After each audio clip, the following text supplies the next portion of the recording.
Good afternoon. Welcome to our session. Sorry, we are a little bit late. We were expecting two more guests, but they will join us a little bit later. Today, we have excellent team of speakers here from Arab world and US. They will be here shortly. And also, we have a very tough task ahead of us to discuss. It is Arab and US ties, also how to overcome fragmentation in the Middle East. It's not only tough subject, it is also very sensitive in our current world where we have so much conflicts. The Middle East continues to face many of the same issues, with violence being constant issue. Israel's attack in Gaza and Lebanon, the ongoing conflict in Yemen, also tensions in the Red Sea are just a few examples. There is also other issues and talks of possible regime changes in Iran, which will affect its relationship with Saudi Arabia. So there are so many other issues still hot in the region. And now, biggest question is Trump.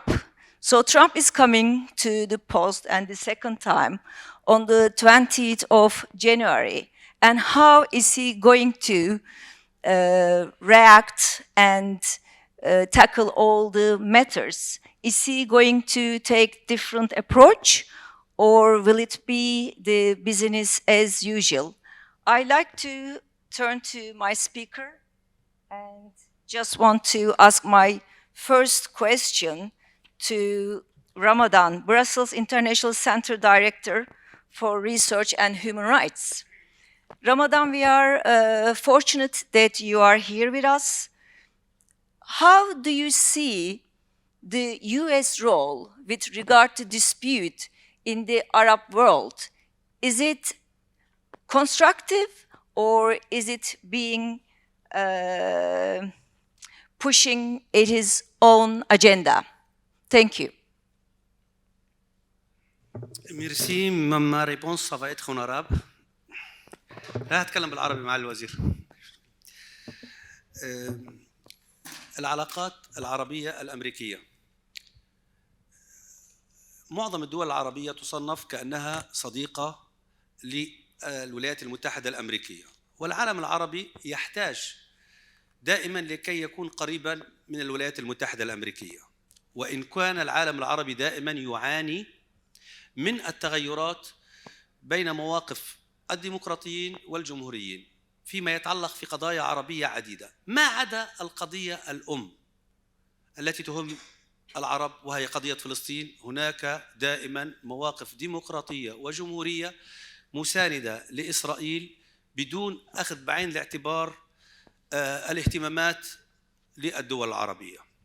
الولايات المتحدة الأمريكية في حقبة ترامب السابقة صنفت الحوثيين كحركة إرهابية، وكان بذلك احتراما لمصالح دول الخليج، ولكن جاء الرئيس بايدن سحب هذا التصنيف وغيره واصطدم بمصالح دول الخليج، بل أغضب معظم قادة دول الخليج.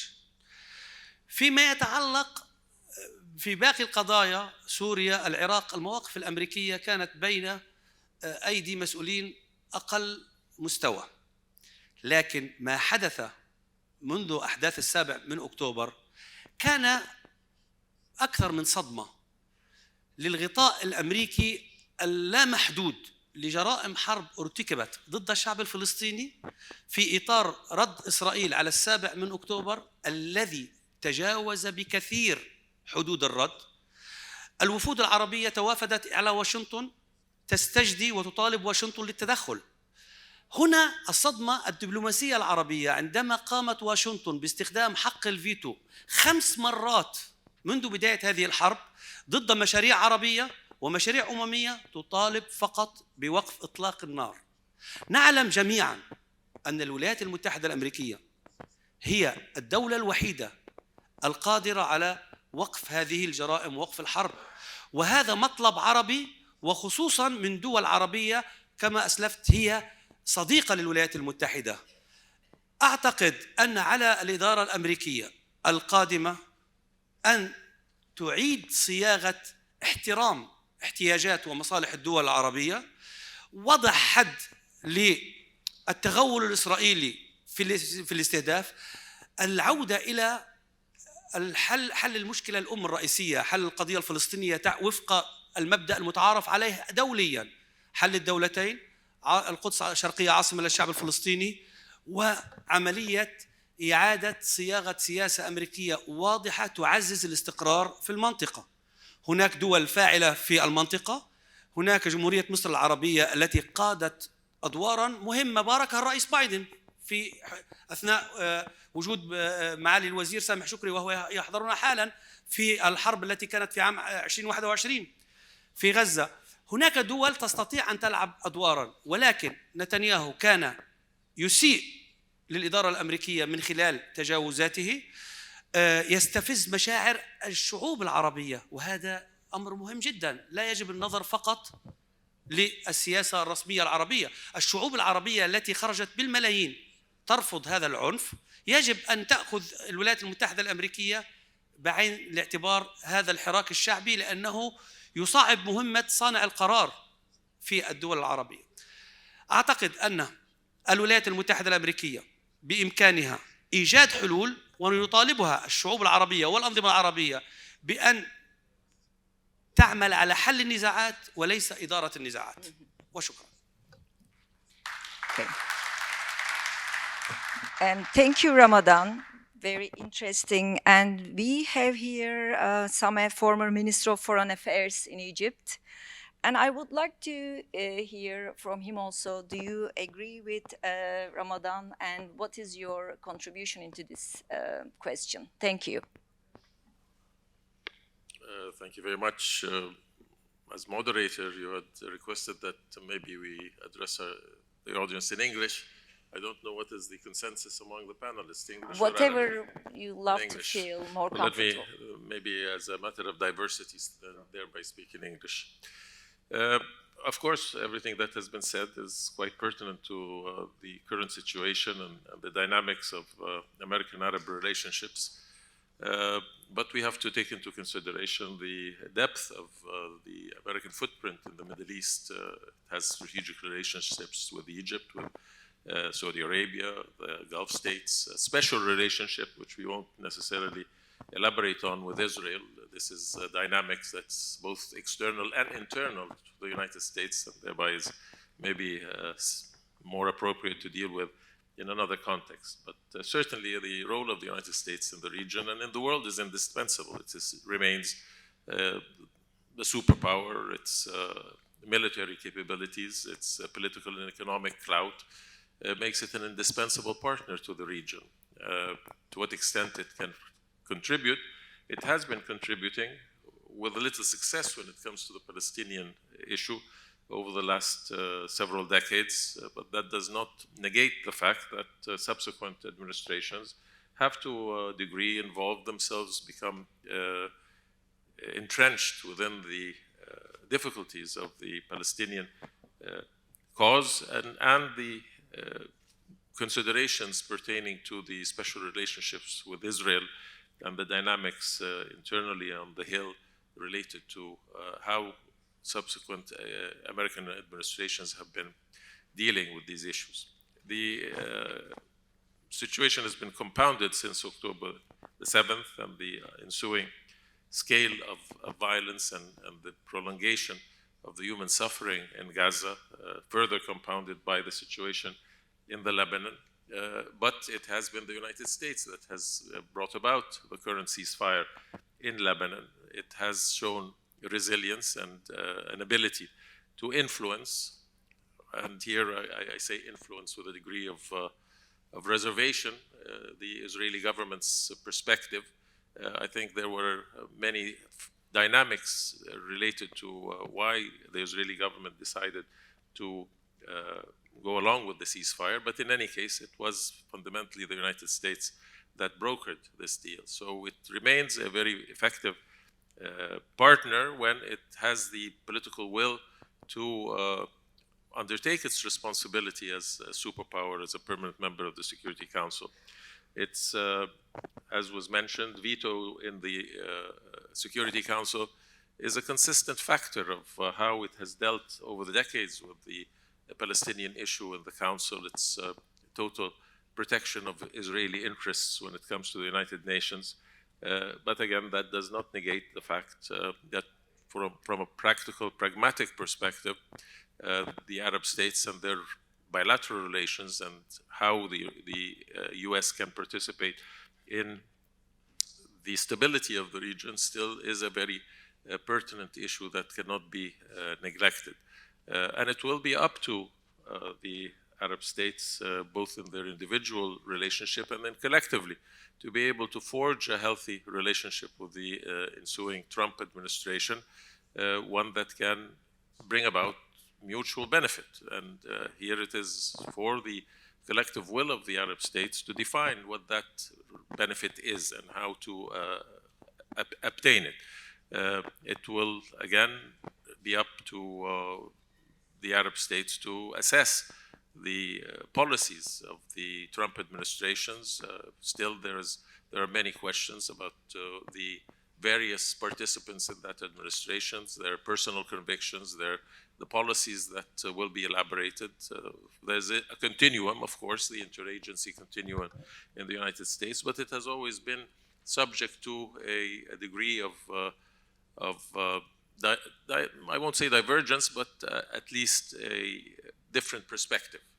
We saw this during the first Trump administration when the issues were led by Jared Kushner and his very defined ideas of what constitutes both Arab and Israeli interests, which did not correspond to the national aspirations of Palestinian people, and was the plan that was put in place was not accepted by the Palestinian Authority or the Palestinian people. It was not justifiable to negate the national aspirations of the Palestinians.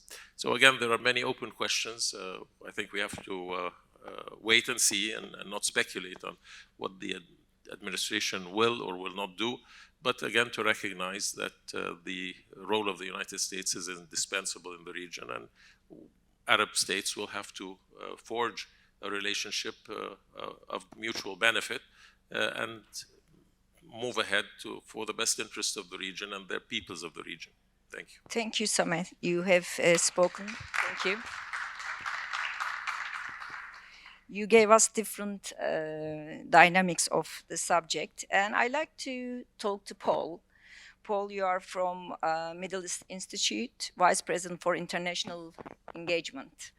Paul, how can the US stay a fair moderator in the Middle East while supporting Israel, and how this will affect its relationship in the region? Well, thank you.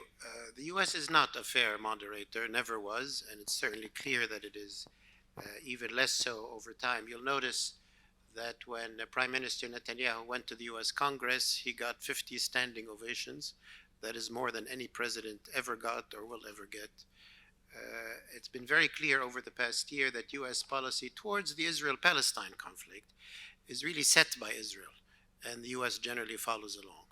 But let me pull back a bit and put in context the Middle East in the U.S. view of the world and the view of its interests, so that we understand where things are and so that we can draw the relevant conclusions. For the U.S., the Middle East is not a high priority. Any incoming U.S. president, first of all, the domestic priorities are maybe 85% of any president and any administration's concerns. All the more so with this kind of administration, where there's so much discontent inside the U.S. about economic policy, about immigration, about trade policy, about identity, about values. When the US looks at the globe or foreign policy, and when they look at it today, certainly Europe and Asia are what come first. Europe because of the war in Ukraine, the war between Russia and Ukraine, and the historic relationships between the US and Europe. So that takes a lot of the energy of any administration. And Asia takes much more of the rest. For US administrations over the last 15 years, you could say internationally, they have three priorities: China, China, China. Now, when they come to the Middle East, you'll notice both in the Biden administration and in Republican recent administrations, the Middle East is very low on the list of priorities. But it does appear, it does exist in their sort of scheme of interests. But we have to understand where it appears and how it appears. Right now, it is appearing in a negative sense that the candidate Donald Trump has said he wants the wars that started in October 7 and afterwards to end. He has taken a very pro-Israeli position, very pro-Israel right wing. He has said win the wars, but finish them before January 20. And I think that is why, one of the reasons we saw an openness by Israel to sign a ceasefire agreement in Lebanon. I'm Lebanese, so I'm very happy about that and hope it stands. There's now some momentum perhaps to reactivate the negotiations over Gaza. And that might provide some hope for a ceasefire despite all the horror that has taken place in Gaza. But the risks are still there. We see some escalation in Syria and a big question mark over Iran. But other than that sort of negative attention that Trump is coming in to the White House with, when he looks at the Middle East and when the US administration looks at the Middle East in the big picture, the main issue remains energy. And obviously that's focused in the Gulf, it's focused in the relationship with Saudi Arabia, the UAE, Qatar, the military presence of the US Navy in the Gulf. The importance of that is because energy, that Saudi Arabia remains a swing producer, and energy prices in the world are very much influenced by what Saudi Arabia does or doesn't do, whether it's an OPEC or an OPEC plus. And even though the US is today the biggest energy producer in the world, it is still very much affected by global energy prices. The Gulf will also be very important for the energy transition. The Gulf has a lot of capital to invest in hydrogen and solar and wind and in managing, cleaning up the oil and gas industry, so very important there. Thirdly, the Gulf is very important for the US because of the importance of the US dollar for the US. As you know, the US uses economic sanctions to punish Russia or Iran or any country that they want to punish. They can only do that because the US dollar remains the global reserve currency. So it's very important for them that the dollar remains in that position. And a lot of that has to do with decisions made in Saudi Arabia and other countries as to will they continue to sell oil in the US dollar or will they begin to make decisions in other areas. The US also has an enduring interest in keeping the sea lanes open. That involves the Suez Canal and keeping the Suez Canal open, keeping the Red Sea open, Bab el-Mandeb, Straits of Hormuz, the Gulf, and so on. It has an interest in doing that, in keeping the global economy stable and keeping it growing. But it is also interested that those waterways do not fall under the control of China at some point or under the control of Iran or anybody else. So they want to keep their presence there. In terms of Arab issues in general, I would say that, that I described the basic interest to indicate that when it comes to Arab issues per se, especially in a Trump administration that's saying America first, that Trump says, I'm not the governor of the world, I'm the president of America. If you have a problem locally between Morocco and Algeria or between X and Y, it's not exactly my issue that I'm going to come in and try to be the broker or the mediator. I might have an interest, I might have a position, but Trump makes it very clear that the US is not necessarily presenting itself as the just, or as you said, the fair. It's not fair. It is the US, it has interests. I'll end by saying, giving that perspective, if we come back to one of the issues in the Middle East, which is the Israel-Palestine issue. Of course, it's maybe one of the most important ones, but we should also be clear it's not the only issue, it's not the only dynamic that needs attention. I would conclude from what I've said that for the Arabs and Israel to find any path forward, do not rely on the United States. Don't think that the United States is going to fix it. It's going to make it worse. It has made it worse. The only way to address this is the way Saudi Arabia addressed Iran, by direct contact and trying to figure out a path forward. The way President Sadat dealt, he knew that the US was not going to save him. And I think there needs to be a much more robust regional leadership and sets of initiatives that grapple with the challenges we have. I note that who has shaped Israeli politics and public opinion over the last year? It's Yahya Sinwar. It's Hamas that has set the tone of Israeli politics that's become so violent and much worse than it was. So what Arab players do or what Iranian players do makes a big impact, whether it's in Israel or in any other country. And I think we have to think of what we need to do to address our problems, and particularly to help the Palestinians out of this horrific. And if there is a plan that is available, whether it was the Egyptian track in the 70s, whether it was Oslo and others, then if there is a plan that's coming from the region, we can try to see if the US can be helpful or the Europeans can be helpful. But don't think that the US is on our side on this issue. Let's not be fooled by that. Thank you. Thank you, Paul. Thank you, Paul, sharing your vision with us. I'd like to turn to Hasni. He's a research director at Sermon, expert on the Arab world. Hasni, we have already touched the Trump effect, and could his approach bring more direct and practical diplomacy to support peace and stability in the Arab world and in the Middle East? What is your view on that? شكرا سيد الرئيس وشكرا لميديس على هذه الدعوة، وفقط يعني استسمحكم لأحيي ذكرى أحد الأساتذة زملاء من أصدقاء المغرب وأصدقاء ميديس، أستاذ كبير في جامعة جنيف معهد الدراسات الدولية، دكتور محمد ولد محمد، الذي توفي هذه السنة هذا الصيف، يعني في عمر 50 سنة 54 سنة بالتحديد. كان وزير خارجية موريتانيا، وكان من أحد رواد ميدايس، يعني من الزائرين في كل سنة، وكان مدير برامج ال Humanitarian Program هارفارد يونيفرسيتي في جامعة هارفارد. وكان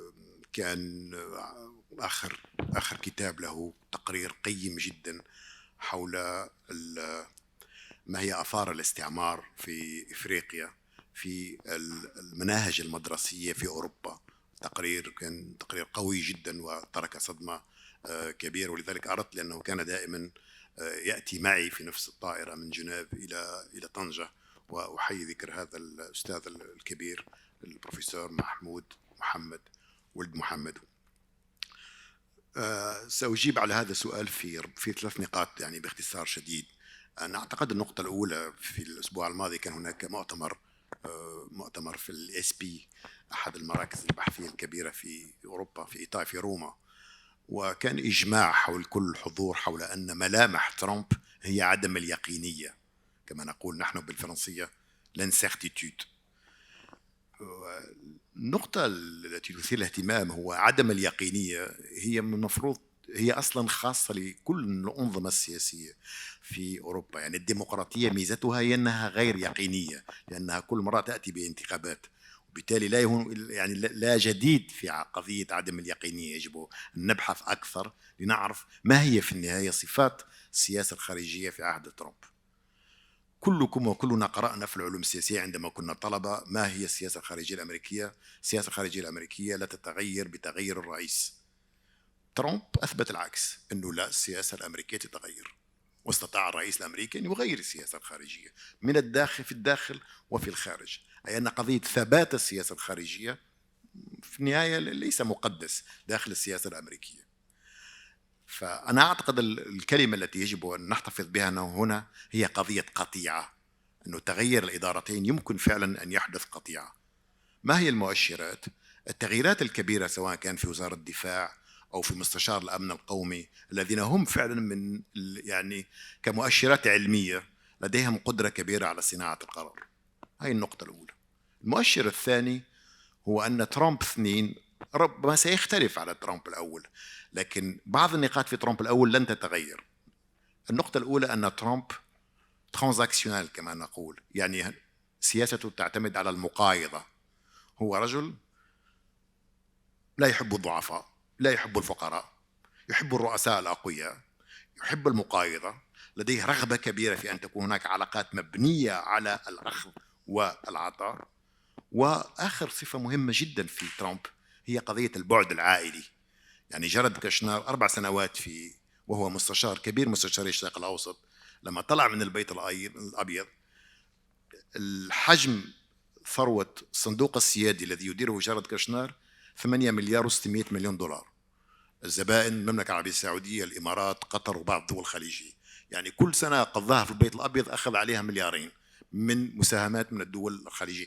هي مش مساهمة، هو استثمار، لكن لنقل أن البعد المالي والبعد العائلي مهم جدا لدى ترامب. إذا عاد جارد كوشنر، ولا أعتقد، فأنا أعتقد أنه سيقوم بالتأثير على هذه السياسة. لا يريد المؤسسات، وهي النقطة الأساسية التي أريد أن أحرص عليها، هي قضية البعد المؤسساتي في السياسة الخارجية ليس بتلك القوة لدى ترامب كان في الفترة الأولى وفي الفترة الثانية. عندما يعين ترامب وزير الدفاع كان تقريبا يوميا على فوكس نيوز يقول لابد من محاكمة بعض الجنرالات إلى غير ذلك. يعني هذه مشكلة كبيرة، يعني يقولون أنه ترامب ضد الدولة العميقة، لكن في النهاية الشعب الأمريكي لم يصوت على ترامب من أجل أن يشن حملة على المخابرات وعلى الدفاع وكل المؤسسات العريقة.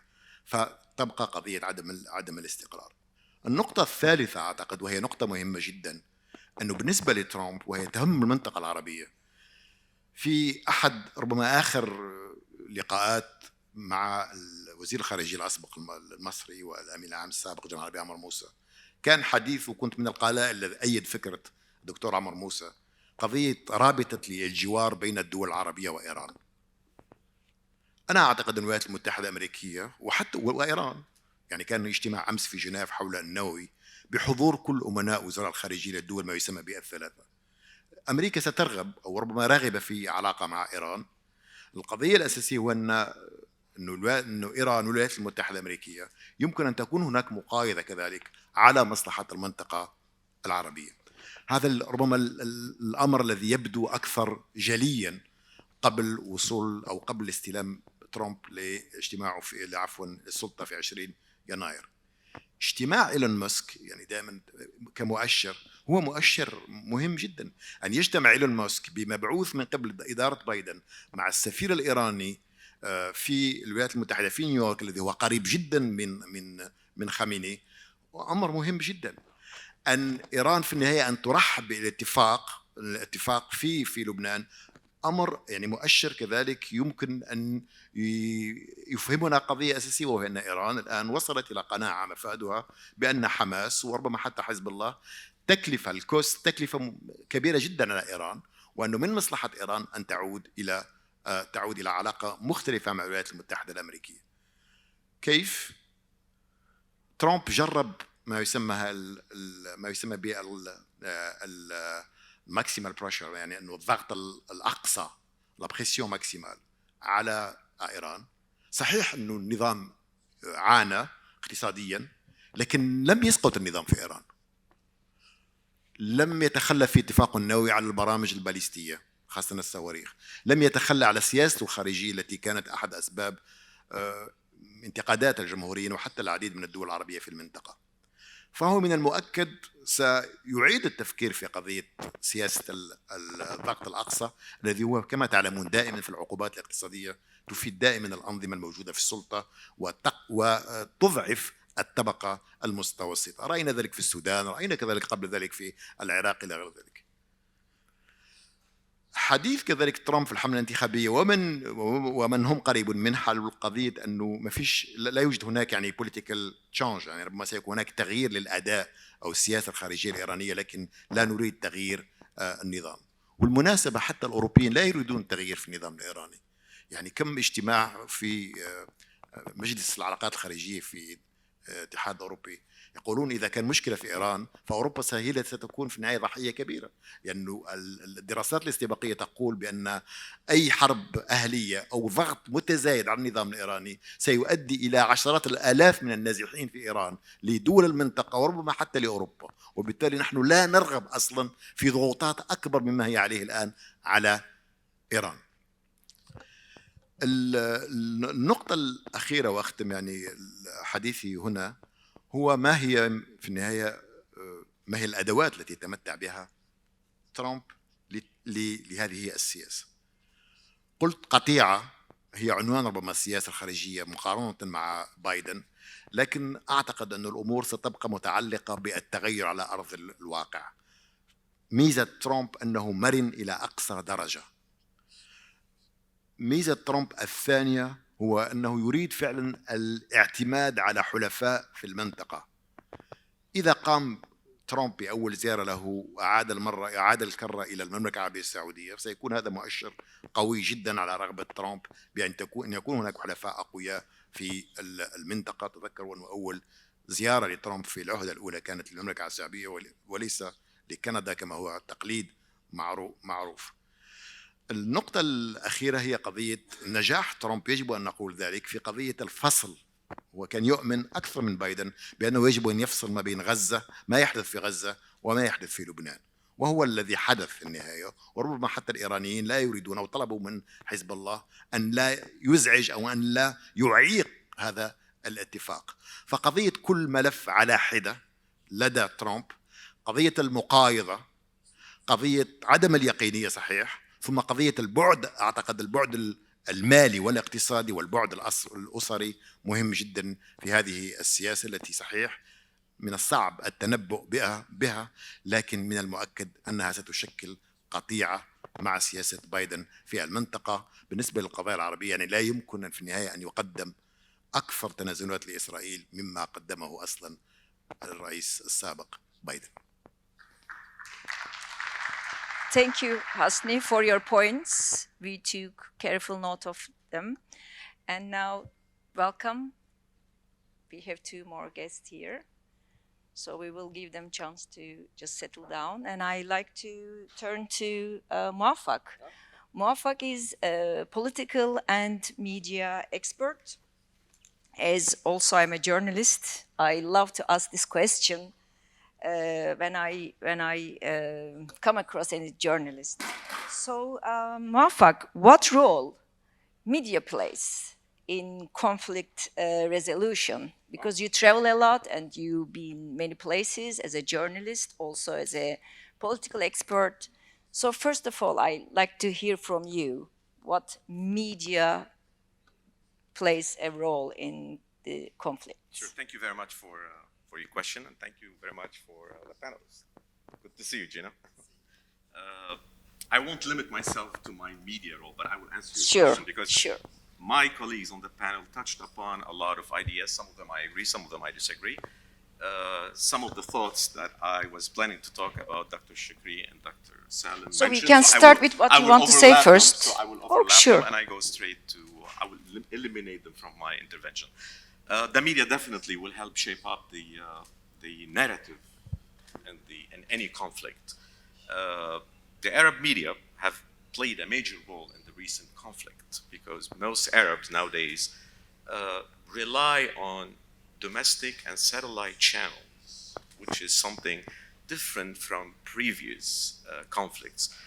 Arab networks are playing a major role in providing Arab audience with information. Real-time, live television have dominated the work of Arab media networks. In the past, we used to listen to the BBC and later to the CNN, but recently Arab audience are obtaining their information from domestic channels and satellite channels. And you see that reflected in expansion and the resources used by these Arab networks, the main networks like Sky News Arabia, CNN, Al Jazeera, Al Arabiya, Al Hadath. We have now media outlets in the Middle East where Arab audience go to obtain information. The question is now, do Arab audience trust their media or not? But again, Arab journalists, and I'm not talking here about the institutions, that played a major role in providing information and reflecting what's going on in the Middle East. And I'm talking here not institutions, I'm talking about individual journalists. Some of them paid their lives, like what happened in Lebanon recently and even in Gaza. So right now, in the past, we used to have Western journalists covering conflicts, and we rely on them. Now it's the other way around. You see live coverage from Gaza.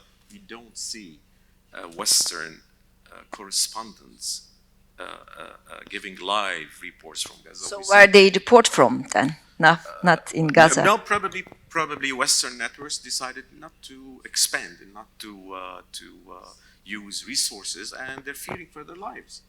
And they're not willing to die in Gaza, while Arab journalists are brave enough to carry what's going on in Gaza and in Lebanon and other conflicts are brave. And they decided, to take the role that the Western media used to play in the past. But the question is the objectivity. The role of the media and the Arab world is probably different than the role of the media and the Arab press, and this is a different subject probably to talk about. But I could say that in the recent conflicts, the Arab media played a major role in shaping the narrative and providing information to Arab network, to Arab audience.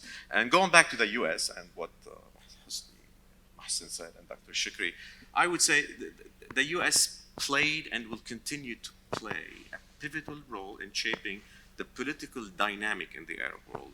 I know that Dr. Salam said the priority is China, China, China, which is true. But I would say while you are facing China, and there is a tension between China and the United States, the Middle East would play a major role because it will be a battleground. Arab governments will certainly try to leverage the United States. China looks at the Arab world and the world in terms of markets. And I can give you an example in the current crisis in the Arab world. China didn't do anything. They're just on the sideline. How can you play a major role when you have a war with such a magnitude? And China is waiting outside to come and win lucrative deals to rebuild. While the United States, whether it succeeded or not, remains the only power that people in the Middle East look for to find solutions. So the United States, since 1990, when Iraq invaded Kuwait, the United States became a local player, as a regional player. And after September 11, the American intervention became even more deep in the Arab world. And most American presidents, from Bush the father, they had a local agenda, but then they were forced to pivot again to the Middle East because of the crisis. American intervention may not have been very successvel in solving conflicts in the Middle East, but American withdrawal from the region is catastrophic. And the most American presidents found themselves forced into dealing with the Middle East. Thank you. So now we have the war in Gaza and the election of President Trump. This is definitely going to change the political dynamic in the Middle East. The $1 million question that everybody is looking after: would President Trump be different than President Trump in the first term? Definitely, President Trump is an unconventional, non-traditional politician. He comes as an outsider. If you looked at the appointments he had proposed to occupy his cabinet, most of them are not coming from think tanks or diplomatic circles. They're all coming from the outside. And he promised, he ran as an outsider, and he is answering the voters' decision, which is when they asked in the exit polls during the election in November, most Americans said the country is going in the wrong direction. So when your voters who brought you back to the White House believe that the country is going in the wrong direction, you are receptive to accept whatever President Trump is going to propose, which is against the institutions. He's not happy with the way the State Department have been run. He's not happy with the FBI. He's not happy with the CIA, and of course, he's not happy with the Pentagon. So he is going to bring a lot of changes to the U.S. Not because these are his ideas. That's what the voters want, because they believe the country is going in the wrong direction, and he is an outsider. And these are popular issues in the U.S. And coming to the Middle East, again, we say the Arab world as one entity. I know we say the Palestinian issue remains the core issue in the Middle East, but the rest of the world, mainly the United States, do not look at the Arab world as one issue. And in the past, you know, the U.S. and the peace efforts to try to resolve the Arab-Israeli conflict and the Palestinian-Israeli conflict neglected the regional context. What I mean, Oslo probably was torpedoed because they neglected the other rejectionist movement. Iran was not happy, Syria was not happy. We went the other direction. The Abraham Accords, they neglected the Palestinian and tried to tackle the Middle East from a regional context. And also, look what happened in Gaza. So hoping that the new term, President Trump 2.0, would try to tackle both issues at the same time. He will definitely be interested in pursuing the normalization with Israel and mainly Saudi Arabia. But at the same time, you cannot continue that path if you do not find a solution and try to tackle the issue of the two-state solution, which is going to be the challenge for the next president and his second term. Would he tackle it? Would he stay away from it? But again, if you want to continue in the normalization and peace efforts in the Middle East, you cannot ignore it anymore. Thank you. Thank you, Mafak. Thank you for your points. Aisha and Gina, welcome. And we are fortunate that you are here. I'd like to ask the next question to Aisha. While you weren't here, we were talking about the U.S. role in the Middle East and how fair mediator U.S. is in the Arab world. So we were talking not fair and all the other subjects the speakers came up. Aisha, so it was originally, I wanted to ask you first this question. So how do you see the U.S. role in the Middle East? Yes, is it thank constructive you. or pushing its own agenda? So we talk about this, but what is your view? Under the new administration, right? Okay, yes. Thank you so yes, much for yes. having me. Asha is from foreign policy. She's a foreign policy expert. Yes, thank you. Yes, as far as with the new administration, I do foresee some sort of policy continuity and policy changes. And just kind of looking across, of course, President Trump is going to inherit the Gaza crisis.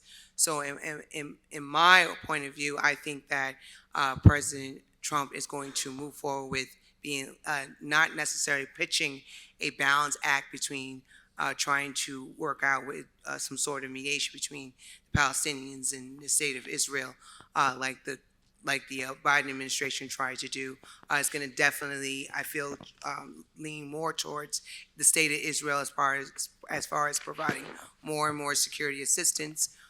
We'll most likely move forward with the new peace deal, but you're going to see more where the United States is going to tilt more of its support for the state of Israel. Going into Syria, I do feel that President Trump is just going to continue to look at Bashar al-Assad as far as just staying neutral, staying restrained as far as him continuing the normalization of Bashar al-Assad, being, taking over Syria as well. And then as far as Iran, we're going to see more assertiveness like we saw before when it came to the maximum pressure. President Trump does foresee Iran as a threat or a problem with regards to Israel. So I think we'll see a doubling down on deterrence as well as some sort of aggression.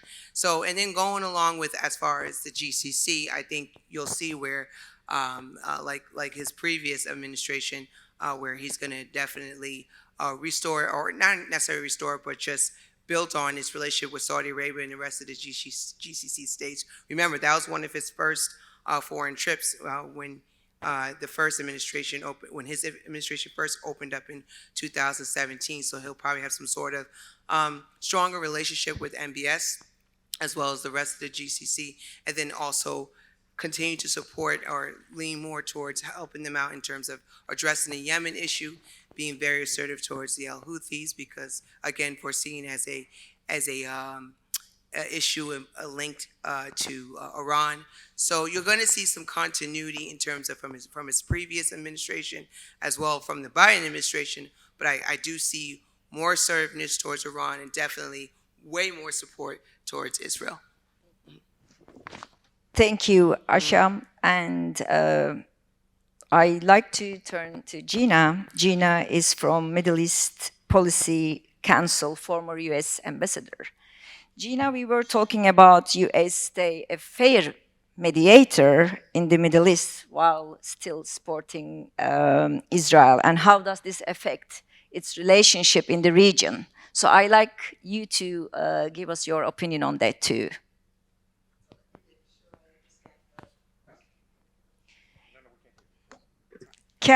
How can the US stay a fair mediator in the Middle East while still supporting Israel? And how does this affect its relationship in the region?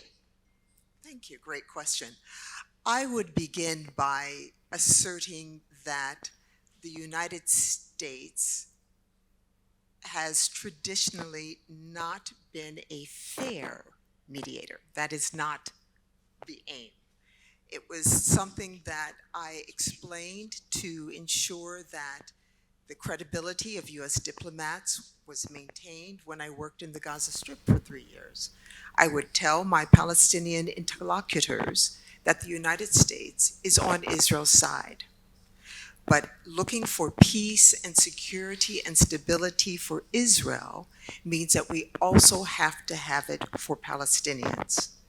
That foundational issue of Palestinian rights, self-determination, and I'll put quotation marks around that, but security, dignity, etc., will not be obtained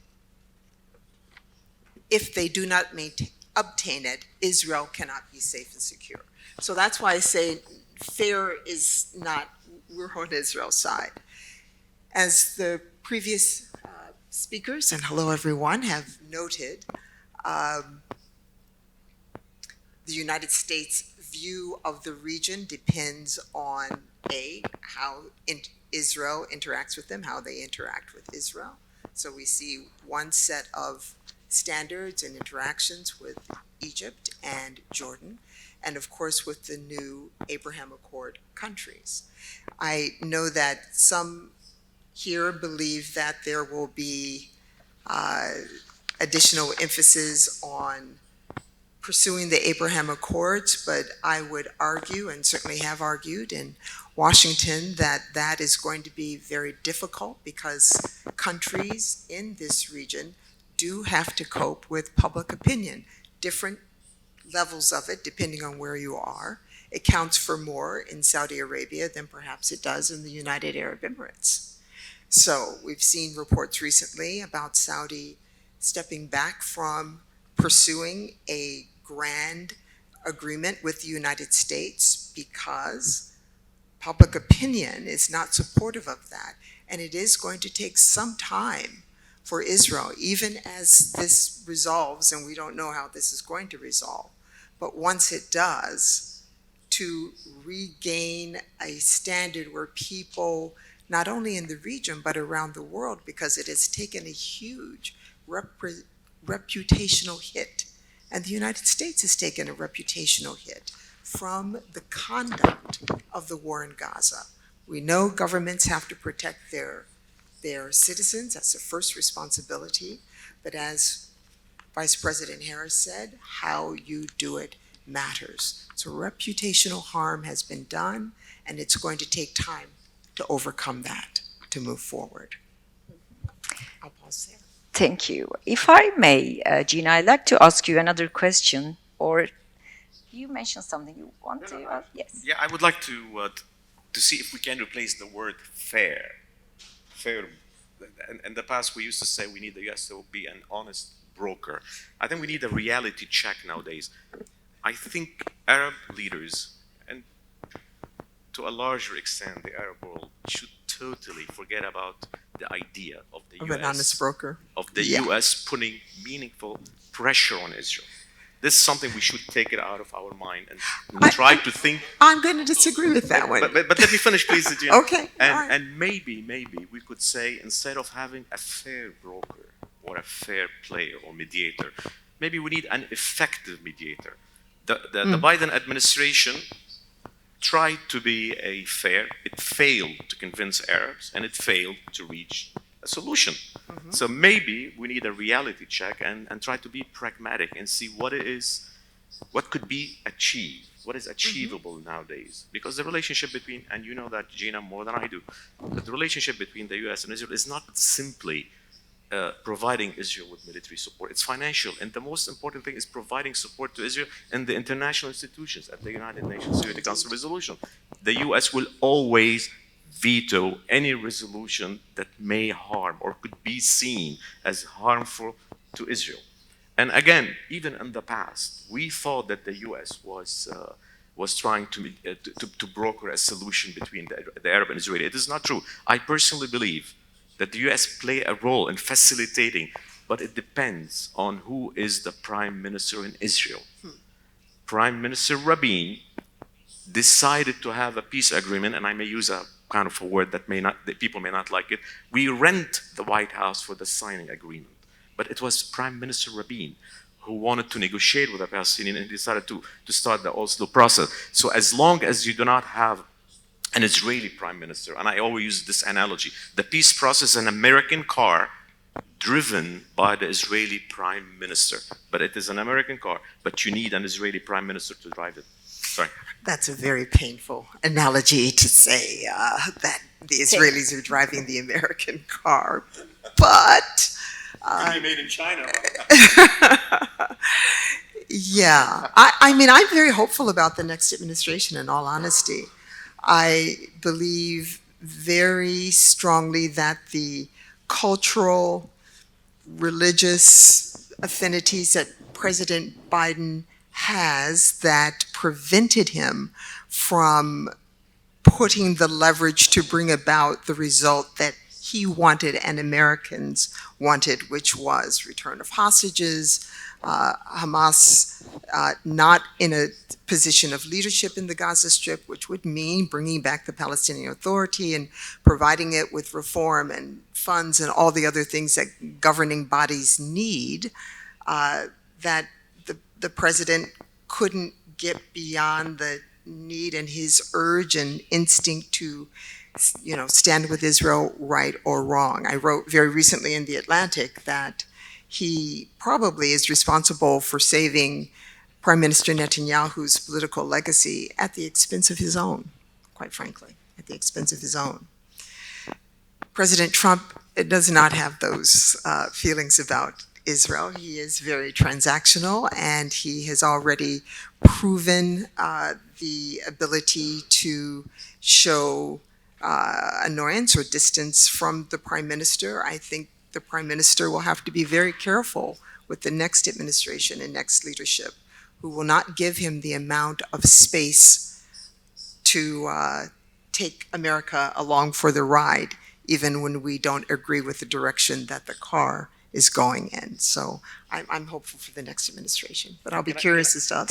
Thank you, Gina. Last thing, I don't know if you saw the photo today. President Biden, over the break, he went to a bookstore and he bought the book 100-Year War Against Palestine, authored by Rashid Khalidi. At the end of his term, he decided to read about Palestine. I wish he had started with this book before. Thank you for bringing this, the latest. Paul, you would like to say something? I think you have Just a a say. very small point. I mean, reacting to what Muafa said about the importance of, who's running Israel. This is very true. I mean, I link this to the fact that our region, we are, most of us, I mean, many of us from this region, the leaders of the region have to take responsibility and initiative for the organization of the region.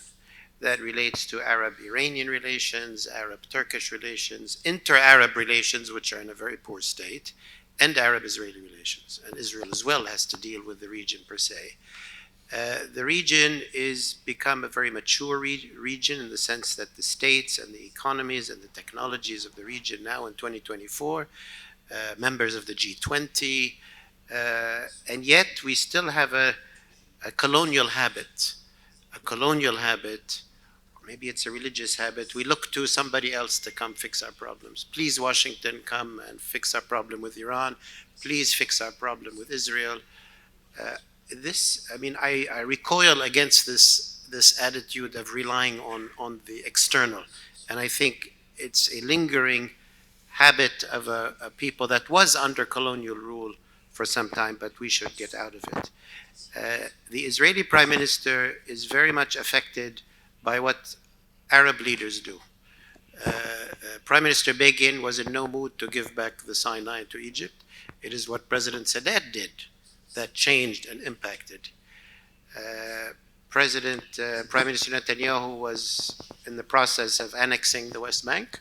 Trump administration had no major, opposition to it. It was the UAE that proposed effectively to do something different and have an Abraham Accord. I agree, let's go do it in the White House. But the initiative came from the region. When Saudi Arabia decided to improve its relations with Iran, they engaged directly with Iran.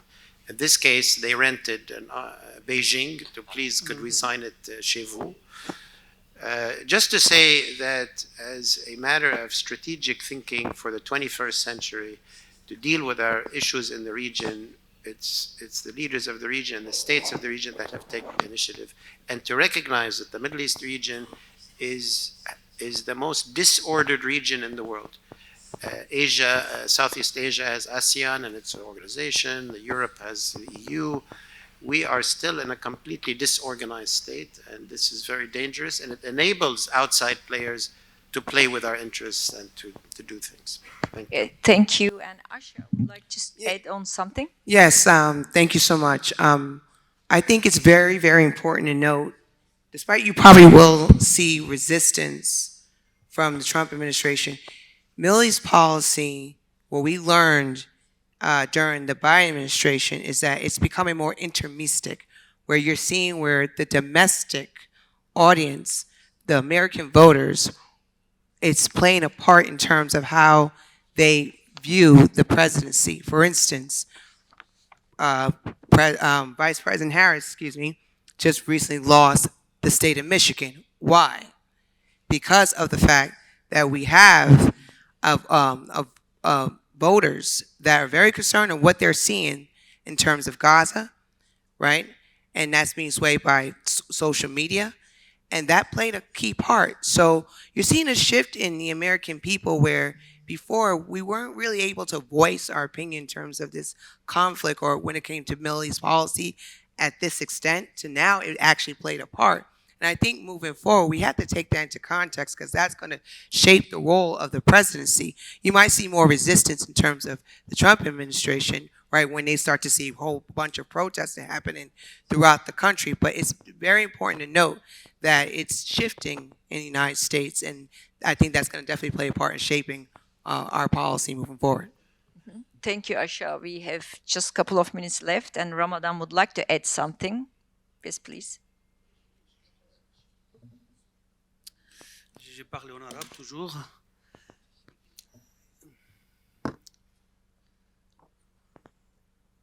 لا شك أن الجماهير العربية كما الحكومات قد وجدت أن إدارة بايدن كانت الأسوأ على القضايا العربية بشكل عام. وشعرنا ووثقنا سعادة وارتياح كبير في وسائل الإعلام العربية بنجاح الرئيس ترامب. على الرغم أن الرئيس ترامب في حقبته الأولى اتخذ قرارات قاسية بالنسبة للفلسطينيين بنقل السفارة من تل أبيب إلى القدس، ولكن الدعم الكبير اللامحدود وعدم تفهم إدارة ترامب لاحتياجات العربية سواء على مستوى الخليج العربي، على مستوى القضية الفلسطينية، في الملف الليبي، وحتى تنصله من تعهدات الرئيس ترامب تجاه قضايا تخص المغرب. إدارة ترامب خدعت المواطنين العرب من خطاب قبل 7 أكتوبر تعتبر حكومة إسرائيل الأكثر تطرفاً في العالم، ولكنها عملياً قدمت إلى نتنياهو وطاقمه المتطرف جداً الدعم الذي لا أعتقد أن ترامب لديه ما يقدمه أكثر من بايدن. لذلك هناك أمل كبير في الشعوب العربية أن يقوم الرئيس ترامب كأنه رئيس صفقات، أن لديه أبراهامز 2 مثلاً. صحيح لا نتوقع من ترامب إنصافاً كاملاً للعرب أو للفلسطينيين، ويمكن أن يأتي بصفقة لا تكون بشكلها في صالح الفلسطينيين، ولكن الارتياح العربي شعبياً ورسمياً بقدوم ترامب هو للتخلص من إرث بايدن الكريه الذي يتحمل مسؤولية إلى جانب نتنياهو عن دماء عشرات آلاف الفلسطينيين، لأنه كان يستطيع إيقاف هذه الحرب، وكان بإمكانه منع توسع الحرب والوصول إلى الشعب اللبناني، وكان بإمكانه كرئيس للولايات المتحدة الأمريكية الأكبر والأقوى في هذا العالم أن تفرض حلاً ولا تؤجج الصراع وتعمل على توسعته. الرئيس ترامب مطلوب منه، هل هو يريد؟ هل هو يستطيع؟ يستطيع. وأعتقد أتمنى أن لا يخذلنا الرئيس ترامب في حقبته الثانية كشعوب عربية وكمؤسسات ورسمية عربية، وأن يكون لديه رؤية لإنهاء الصراعات كما وعد بانتهاء الحروب، أن يشجع معسكر السلام في الشرق الأوسط، لأن أثبتت هذه الحروب الدامية والمقيتة التي أبكت الأطفال والنساء في كل العالم وليس في المنطقة العربية أن الشعوب المنطقة أقرب من أي وقت مضى تحتاج إلى سلام حقيقي وبرعاية أمريكية حقيقية، وليس بخباثة بايدن الذي يذهب إلى مزابل التاريخ هو وإدارته. Thank you. Okay, thank you. And Sameh would like to add something. Thank you. Just very briefly, I think the perspective that this panel began with was the issue of biasness or fair-handedness, which are not really in the vocabulary of political interlocutors. It is more interests that govern the nature of foreign relations. And here it is the interest of the United States as opposed to the interest of other states that defines how the United States acts. So whether we think it is much more practical to divert from an emotional or a moral perspective, because if we do that, I think we can all elaborate on the moral distinctions of policy, no matter how much it is, the effort is made to shade it, but just in terms of comparison between the application of moral principles vis-a-vis Ukraine and the Middle East makes it quite apparent that that is not the foundation upon which we should be addressing the issue. So it is the issue of interest, and to what extent those interests correspond with the interests of others, and how we can bring about a convergence of those interests for the best future of the people of the region. We should not lose the sight that everything has an impact on people, normal people. We see the suffering in Gaza and the West Bank, and see the development currently underway in Syria and its ramifications. We can go back and say, well, why is this, and who is responsible for what's currently happening in Syria? And we can extract many conclusions related to how policy has been implemented by the United States in the region over the last, let's say, decade, not to go further. But again, not to lose sight of, and I totally agree with Paul, on the need of the Arabs to take the initiative and to be able to forge a initiative that can be impactful. And here I think it is incumbent upon the Palestinians, they are the owners of this issue, to decide whether they can still support the current process or that there needs to be a new dynamic.